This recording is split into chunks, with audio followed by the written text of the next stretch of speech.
with 7 Bar Productions, back again with another video. And today we're going to be installing an S&B cold air intake kit onto my 2020 Jeep Gladiator Rubicon sitting behind me. We're also going to install the S&B cold air scoops that go onto the hood. It's made specifically for the Rubicon models.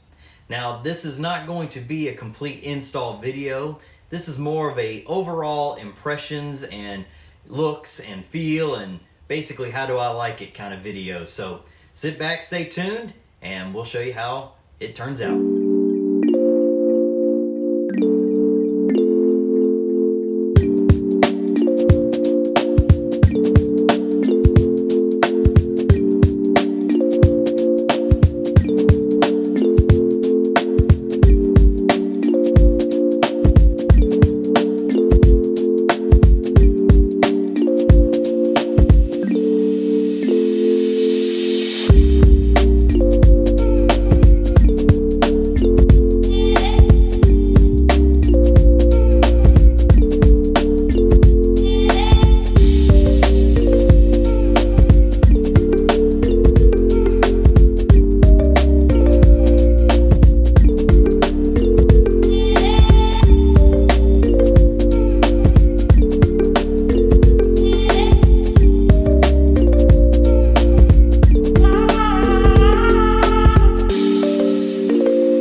Okay, last but not least, I want to talk about installing the cone onto the intake tube.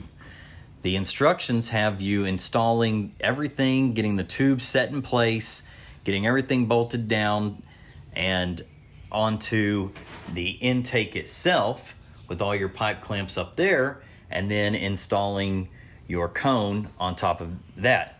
One thing that I found out it's a lot easier to do is don't fasten up everything up top just yet. Don't fasten up the ones that actually go into the throttle body until you get the cone onto the actual intake tube. Now, taking this, getting it on was took me quite a long time, and it's because the bottom part of it kept on wanting to come out from the intake tube. So it takes a lot of adjustments, a lot of reassurance of making sure that you get it on there and get that pipe clamp fastened to where it's onto the tube nice and good, so that you don't have anything that goes up underneath and gets into the intake from not being kept out by the filter.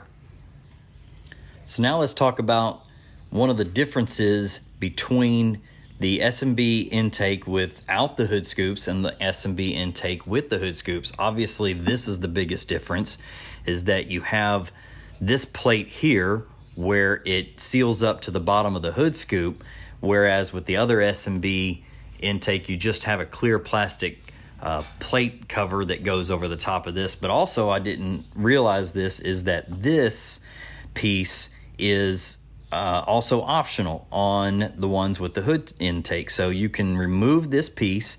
S&B includes like a blank cover that slides down into it, and it kind of seals off any of this air coming in, and that way all of your air is directed into the top of the intake. So that's an option if you want to do it. I chose not to do it. I still like having this option of airflow, for at least for the time being. Maybe someday I'll try it out just to see if there's any difference, but for right now I just have the regular piece installed.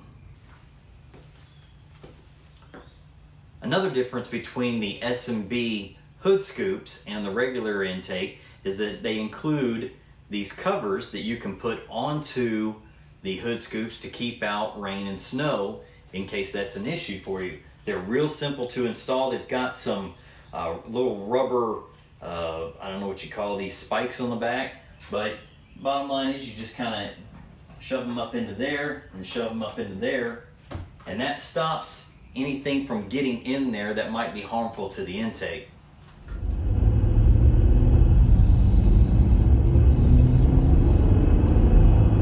So I wanted to take some initial thoughts of just the stock intake and how loud it was just in normal day driving.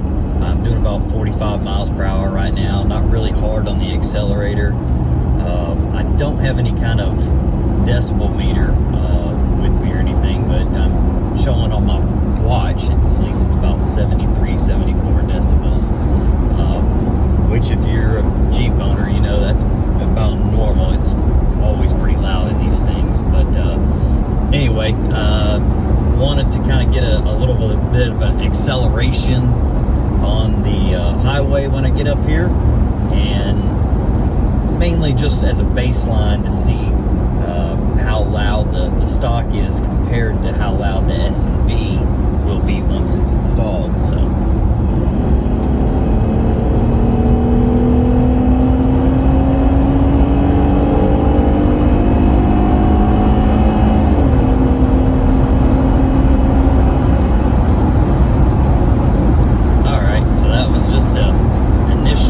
pedal to the floor acceleration, getting on the on-ramp onto the highway here. Right now, doing cruising about 66 miles per hour.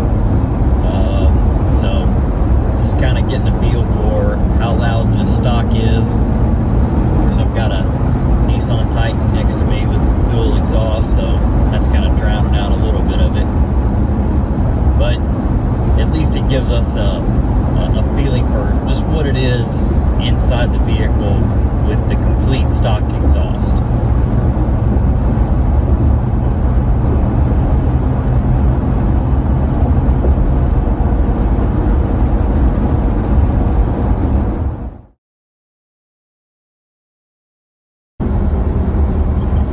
Well, everything's installed, buttoned up.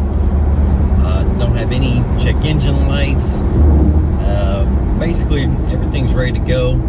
Thought I'd take it out on the road here and do a little road test, similar to what I did the first time when I had they didn't have it installed at that time. We did a little bit of a noise meter using my Apple Watch, and pretty much going to do the same thing. So I'm going to turn this corner, I'm going to punch it, and we'll kind of see what we get.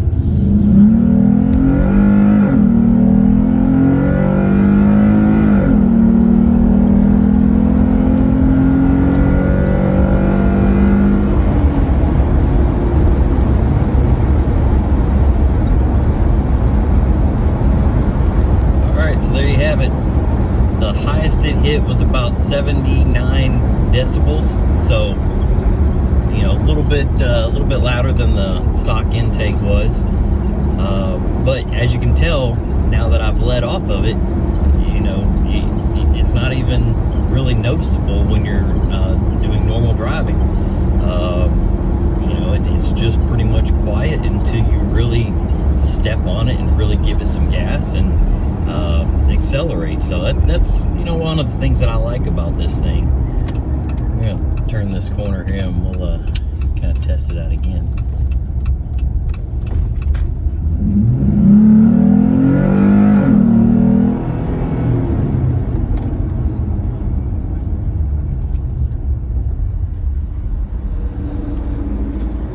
Here we are, complete stop. You know, again, can't tell it's really on there. Doesn't act any different, doesn't sound any different than the stock intake. So, so far, very happy with it, very happy.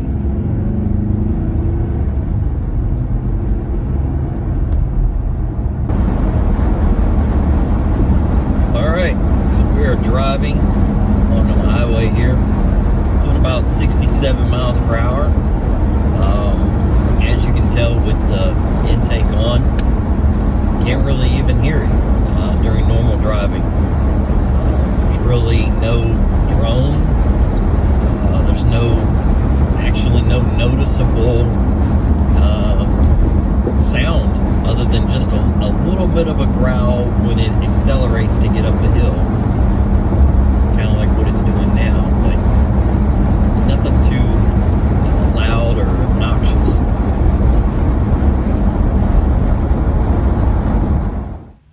And there you have it. This has been a brief overview of the S&B cold air intake kit and hood scoops. And I guess the bottom line is, if I had to do it all over again, would I? And I can honestly say absolutely. I like the S&B intake kit. I like the hood scoops. I like the sound. And sometimes owning a Jeep and being happy with your Jeep is doing the things that you like to it. And this is definitely one of them. So I do have another video coming up soon. I have a Corsa Performance exhaust in the mail, hopefully sometime soon. It's been on back order for a little bit, but they keep telling me it's coming out soon. So once I get that in, I'll have another video up for that. Until then, this is Brian with 7 Bar Productions, and thank you for watching.